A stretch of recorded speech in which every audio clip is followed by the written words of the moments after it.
ন্যায় বিচার পাওয়ার জন্য।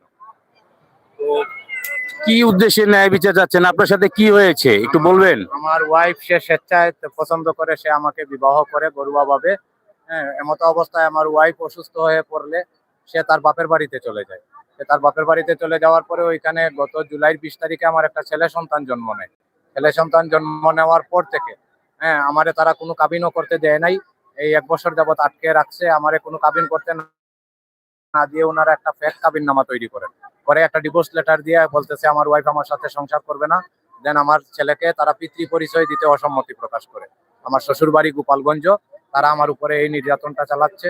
আমার চাচা শ্বশুর একজন ওসি, একজন রিটায়ার্ড কর্নেল, আর একজন হচ্ছেন পুলিশে কর্মরত সাব ইন্সপেক্টর।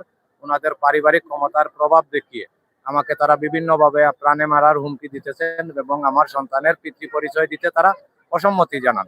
আমি জুডিশিয়াল ম্যাজিস্ট্রেটের মাধ্যমেও তাদের ডাকাই। তারা কোর্টকেও জানিয়ে দেয় আমার সাথে কোনো আপোষ মীমাংসা করবে না, দেন আমার বাচ্চাকে পিতৃ পরিচয় দিবে না।